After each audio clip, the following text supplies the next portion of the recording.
7 अप्रैल 1993 को मुंबई के वर्सोवा से दुल्हन के लाल जोड़े में अर्थी उठती है और लगभग पूरी मुंबई जनाने के पीछे चल पड़ती है। और यह अर्थी और किसी की नहीं बल्कि कई लोगों की ड्रीम गर्ल और लाखों दिलों की धड़कन दिव्या भारती की थी, जो बहुत ही कम उम्र में इस दुनिया को छोड़कर चली गई थी। हेलो दोस्तों, नमस्ते। मेरा नाम है राकेश और आप लोग का बहुत बहुत स्वागत है इस चैनल पर। उम्मीद करता हूँ कि आप लोग बहुत अच्छे होंगे। फिल्म इंडस्ट्री में बहुत सारी ऐसी मिस्ट्री हुई है जिन पर आज भी पर्दा पड़ा हुआ है और दिव्या भारती की मौत का रहस्य भी उन्हीं में से एक है। हमेशा हंसने और मजाक करने वाली लड़की ऐसी खामोश हुई कि उसकी खामोशी का कारण आज भी एक पहेली बनी हुई है। एक ऐसी लड़की जिसने फिल्म इंडस्ट्री में सिर्फ इसलिए ज्वाइन की ताकि उन्हें और पढ़ाई ना करनी पड़े, क्योंकि पढ़ाई में कभी उनका मन लगा ही नहीं। और 1990 में पहली फिल्म बोबली राजा के आते ही उनके पास फिल्मों की बाढ़ लग गई। उनकी फिल्मी करियर महज 3 साल का था और उन्हें 3 साल में वो टॉप हीरोइनों को टक्कर देने लगी थी। हालांकि जब वह फिल्म इंडस्ट्री में आई तब उन्हें श्रीदेवी की कॉपी कहा जाता था और उस वक्त श्रीदेवी का करियर 7वें आसमान पर था। और ऐसे वक्त में दिव्या भारती की एंट्री होती है। उन्होंने 1 साल में 10 फिल्में की, क्योंकि अपने आप में एक रिकॉर्ड है। और टोटल 14 हिंदी फिल्में, जिनमें से 3 फिल्में उनकी मौत के बाद रिलीज हुई, जिसमें वह 80% से ज़्यादा काम कर चुकी थी। और कई फिल्मों को दोबारा बनाना पड़ा अलग अलग हीरोइनों को लेकर जिसमें वह काम कर रही थी। और उन्हें 6 साउथ इंडियन फिल्में भी की थी। तो कुल 20 फिल्मों का सफ़र और 3 साल का करियर था। यहाँ तक कि जब उनकी मौत हुई उस वक्त भी उन्होंने अगली 12 फिल्में साइन करके रखी थी। कई सुपरहिट फिल्में देने के बाद उनका नाम कई को एक्टरों के साथ जोड़ा जाने लगा, जैसा कि फिल्म इंडस्ट्री में अक्सर होता है। एक बार 16 और शबनम के सेट पर गोविंदा ने दिव्या भारती को साजिद नडियाडवाला से मिलवाया और उसके बाद दोनों में अच्छी दोस्ती हो गई और दोस्ती प्यार में बदल गई।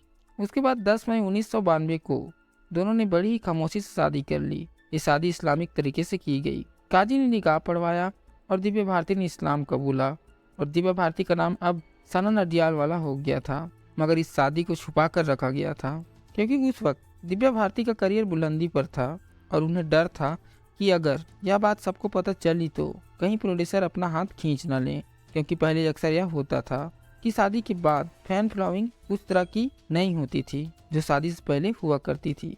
उसके बाद यह तय हुआ कि यह बात बाद में दुनिया को बता दी जाएगी। कहते हैं कि दिव्या भारती अपने शादी की बात को कभी छुपाना नहीं चाहती थी, पर साजिद नडियाडवाला के जोर देने पर वह तैयार हो गई। उसके बाद साजिद नडियाडवाला ने दिव्या भारती को एक फ्लैट लेकर दिया जो कि मुंबई के वर्सोवा इलाके में था। वह दिव्या भारती अकेली रहा करती थी और कभी कभी उनके भाई कुणाल भारती वहां आया करते थे। ये फ्लैट जो साजिद नडियाडवाला ने लेकर दिया था वह ना तो दिव्या भारती के नाम पर था और ना ही साजिद नडियाडवाला के नाम पर, बल्कि किसी और शख्स के नाम पर ही था। ये सब चीज़ें बाद में सामने आए तो जिस बिल्डिंग में फ्लैट था उसका नाम था तुलसी अपार्टमेंट और तुलसी अपार्टमेंट की 5वीं मंजिल पर एक 3 बेडरूम का फ्लैट था जिसमें अब दिव्या भारती रहा करती थी। उस दौरान हैदराबाद में उनकी मूवी की शूटिंग चल रही थी और उस दिन की शूटिंग कंप्लीट करके 5 अप्रैल 1993 को दोपहर बाद दिव्या भारती हैदराबाद से मुंबई पहुंचती है। शूटिंग के दौरान उनके पैर की उंगली में चोट आ गई थी, तो बाकायदा उन्होंने उस पर बैंडेज वगैरह भी कर रखा था। अब इतनी कामयाबी हासिल करने के बाद उनके पास पैसों की भी कोई कमी नहीं थी, तो उन्होंने उसी दिन जिस दिन वह मुंबई आई एक 4 बेडरूम का फ्लैट डील किया और वह बहुत खुश थी इस बात से कि मुंबई जैसे बड़े शहर में अपना एक घर होगा। ये सारी चीज़ें उनकी मौत की इन्वेस्टिगेशन के वक्त सामने आई। उस दिन उन्होंने अपने भाई कुणाल भारती को भी अपने घर बुलाकर इस नए फ्लैट की बात को बताया और वह बेहद खुश थी। नए फ्लैट की बात उन्होंने अपने माँ बाप को भी बताया और कहा कि अब सब साथ में एक ही घर में रहेंगे। ये सारी बातें 5 अप्रैल की है और अगले दिन 6 अप्रैल को उन्होंने किसी शूटिंग के सिलसिले में कहीं बाहर जाना था, लेकिन पैर में चोट और फ्लैट लेने की खुशी तो चाहती थी कि शूटिंग एक दिन की पोस्टपोन कर दें और इसके लिए उन्होंने प्रोड्यूसर से बात भी की थी और वो शायद मान गए थे। 5 अप्रैल 1993 को दिव्या भारती अपने तुलसी अपार्टमेंट की 5वीं मंजिल के फ्लैट में होती हैं, तो उनकी एक दोस्त है नीता लुल्ला, जो कि एक फैशन डिजाइनर है और ज़्यादातर वही दिव्या भारती की मूवमेंट के कस्ट्यूम डिजाइन किया करती थी और इसी वजह से दोनों में अच्छी दोस्ती हो गई थी। तो उस दिन नीता लुल्ला का फ़ोन आता है और वह कहती है कि उन्हें उनकी अगली फिल्म आंदोलन में जो कैरेक्टर प्ले करना है उसी कस्ट्यूम के सिलसिले में कुछ बात करनी है। तो दिव्या भारती ने अपने घर ही बुला लेती है। तो रात को करीब 9 बजे नीता लुल्ला और उनके हस्बैंड डॉक्टर श्याम लुल्ला दोनों तुलसी अपार्टमेंट के 5वीं मंजिल के फ्लैट में पहुंच जाते हैं, जहां दिव्या भारती रहा करती थी। दोनों ड्राइंग रूम में बैठे होते हैं और साथ में दिव्या भारती भी होती है और उनके अलावा घर में एक मेड भी होती है जिसका नाम था अमृता।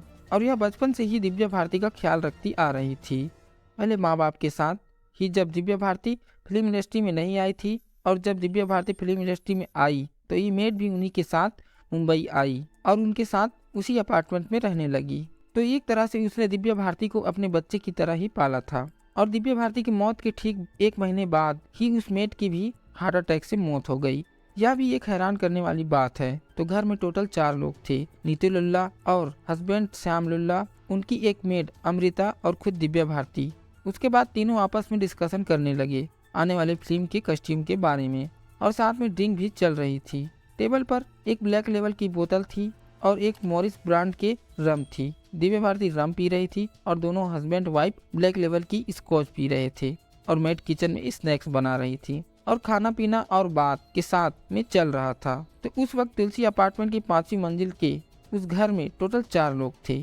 3 लोग ड्राइंग रूम में बैठकर ड्रिंक कर रहे थे और एक किचन में स्नैक्स बना रही थी।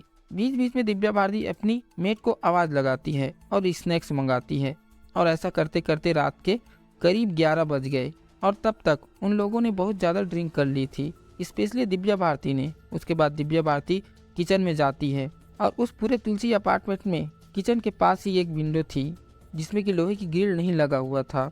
हालांकि मुंबई में जितने भी अपार्टमेंट होते हैं सभी में लोहे की ग्रिल और शीशे लगे होते हैं सेफ्टी के लिए, पर तुलसी अपार्टमेंट की किचन के विंडो में लोहे की ग्रिल नहीं था। तो जब दिव्या भारती किचन में किसी काम से जाती है और वह खिड़की की दीवार थी वह 12 इंच चौड़ी थी। जैसे कि बयान और इन्वेस्टिगेशन में सामने आया तो वह नशे की हालत में उस खिड़की की दीवार पर पीठ बाहर की तरफ करके और चेहरा अंदर की तरफ करके बैठती है और इसी चक्कर में उनका बैलेंस बिगड़ता है और वह 5वीं मंजिल से सीधे नीचे गिर जाती है। और जहां वह गिरी वह पार्किंग की जगह थी और हमेशा कोई ना कोई गाड़ी वहां जरूर पार्क होती। मतलब कि अगर कोई भी चीज विंडो से नीचे गिरे तो सीधा जाकर उस गाड़ी पर गिरेगी।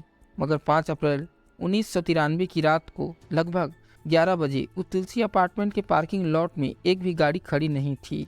हालांकि ज्यादातर लोग अपनी गाड़ी से अगर काम पर जाते तो उस वक्त तक वापस आकर अपनी गाड़ी पार्किंग में लगा देते, मगर उस रात पूरी पार्किंग लॉट में एक भी गाड़ी नहीं थी और फर्श कंक्रीट का। तो दिव्या भारती उस किचन की विंडो से सीधे अपनी पीठ के बल नीचे फर्श में गिरती है। उनकी पीठ और सर में बहुत चोट आती है। जैसे ही वो उधर गिरती है इधर मेड अमृता चीखती है। इस पूरे हादसे को होने में महज 3 मिनट का वक्त लगा था। मतलब जब वो ड्राइंग रूम में उठकर किचन में जाती है उसके बाद उस विंडो के 12 इंच की दीवार पर बैठती है और फिर नीचे गिरती है। इस पूरे वाक़ये को होने में टोटल 3 मिनट का वक्त लगा था।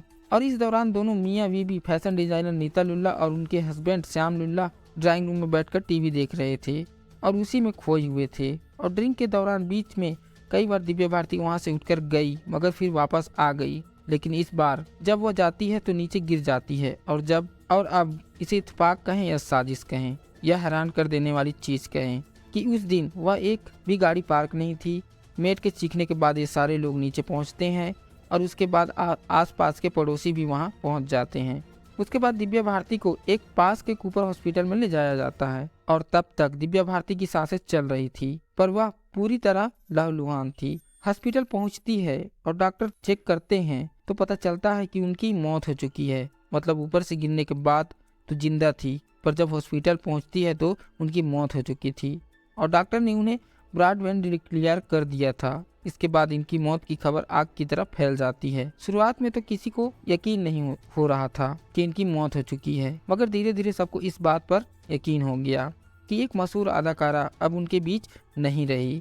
इसके बाद पूरे मामले की जांच मुंबई की वर्सोवा पुलिस करती है और इंस्पेक्टर जेजी जाधव इस इन्वेस्टिगेशन के आईओ थे जिन्होंने इस मामले की पड़ताल की थी। उसके बाद जब इन्वेस्टिगेशन स्टार्ट होती है तो बाकी के 3 लोगों से पूछताछ हुई। उस वक्त तुलसी अपार्टमेंट की 5वीं मंजिल के फ्लैट में मौजूद थे और बाकी इस मामले से जुड़े और भी लोगों से पूछताछ होती है।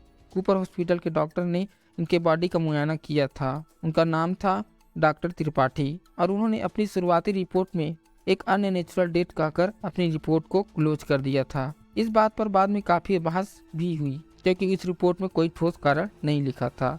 उनकी मौत का उसके बाद जितने भी बयान वगैरह किए गए इससे ये क्लियर हुआ कि यह एक एक्सीडेंट था। इन्वेस्टिगेशन ऐसे ही चलती रही और 2-3 थ्योरी और सामने आई उनकी मौत को लेकर। पहली थ्योरी यह कि यह सुसाइड भी हो सकता है और इसके बाद सुसाइड के एंगल से जांच की गई। आत्महत्या क्यों? क्योंकि थोड़े दिन पहले ही शादी की है, फिल्मी करियर भी अच्छा चल रहा है और पैसे भी अच्छे खासे हैं, और यहाँ तक कि उसी दिन उन्होंने मुंबई में एक 4 बेडरूम का फ्लैट बुक किया था और वह बहुत खुश थी। तो ऐसी कोई वजह सामने नहीं आई कि यह आत्महत्या हो सकती है। मगर फिर अंदर से खबर आती है कि साजिद नडियालवाला के अंडरवर्ल्ड से कुछ लिंक थे और उस वजह से दिव्या भारती बहुत परेशान थी। दूसरी थ्योरी की दिव्या भारती के साजिद नडियालवाला की मां यानी कि उनकी सास से अच्छे रिश्ते नहीं थे और उनकी मां शुरू से ही शादी के खिलाफ थी, और यह आरोप दिव्या भारती के घर वालों के सवालों से भी सामने आई और शायद साजिद नडियालवाला के ऊपर उनकी फैमिली का प्रेशर था और इन वजहों से दोनों मियां बीवी के बीच के संबंध थे वो बहुत खराब हो गए थे। और दिव्या भारती सिर्फ 19 साल की उम्र थी, तो शायद वह इन सब बातों को बर्दाश्त नहीं कर पाई और सुसाइड कर लिया। पर यह बात सिर्फ एक थ्योरी ही रही और कभी पुख्ता रूप से साबित नहीं हो पाया, जैसा कि एक्सीडेंट की बातें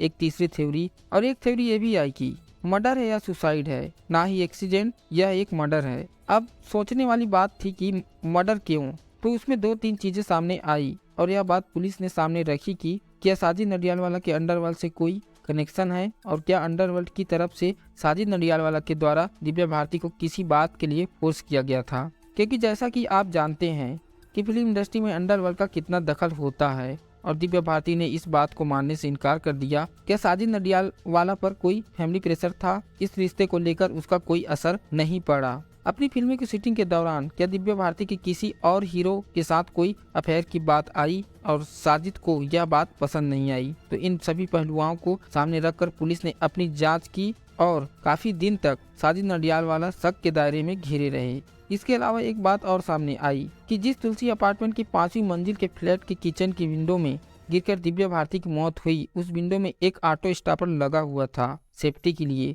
जिससे कि अगर विंडो को बाहर की तरफ धक्का दिया जाए तो वह ऑटोमेटिकली वापस बंद हो जाता है। तो जब पुलिस ने जांच की और सभी के बयान दर्ज किए तो दिव्या भारती की मेड अमृता ने बताया कि हाँ, इस विंडो में भी ऑटो स्टॉपर लगा हुआ था, लेकिन उस दिन ये ऑटो स्टॉपर कहाँ गया? अब यह इत्तेफाक था या कोई साजिश, या कभी साबित नहीं हुआ। तो कुल मिलाकर पुलिस ने एक्सीडेंट, सुसाइड और मर्डर तीनों पहलुओं से इस केस की जांच की, पर कभी कुछ पुख्ता रूप से साबित नहीं हो पाया। 5 अप्रैल को यह हादसा होता है और 7 अप्रैल को दिव्या भारती की बॉडी उनके घर वालों को सौंप दी जाती है।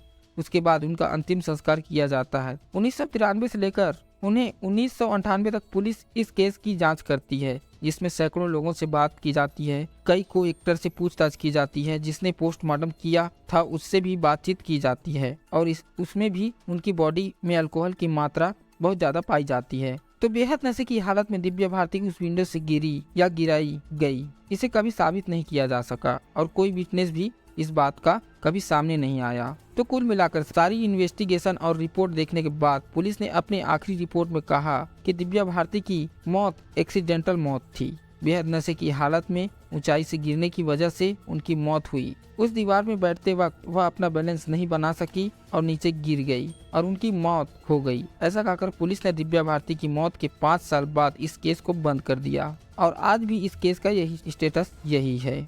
आज भी एक रहस्य है कि दिव्या भारती की मौत का असली कारण क्या था और आज भी ये सवाल उठते हैं कि उनकी मौत कैसे हुआ था, या सुसाइड या फिर मर्डर। आज भी इसका जवाब किसी के पास नहीं है। उस घर में 3 लोग थे, एक वो जिसकी ठीक 1 महीने बाद हार्ट अटैक से मौत हो गई और दोनों हस्बैंड वाइफ नीता लुल्ला और डॉक्टर श्याम लुल्ला का कहना था कि क्योंकि वह ड्राइंग रूम में बैठकर टीवी देख रहे थे और ड्रिंक कर रहे थे और उसी में बिजी थे, तो उस आखिरी 3 मिनट में क्या हुआ यह उन्हें भी नहीं मालूम था। इसके अलावा कई बार अलग अलग वक्त में कई बातें आती रही उनकी मौत को लेकर, कभी साबित नहीं हो पाया। पुलिस की आखिरी रिपोर्ट आने के बाद भी कई लोग आज भी यकीन नहीं करते कि दिव्या भारती की मौत एक हादसा थी। एक उभरती हुई अदाकारा जिन्होंने 16 साल की उम्र में साउथ इंडियन फिल्मों से शुरुआत की, 17 साल की उम्र में हिंदी फिल्मों में आई, 18 साल की उम्र में साजिद नडियालवाला से शादी की और 19 साल में उनकी मौत हो गई। यह एक बड़ा ही अफसोसजनक था।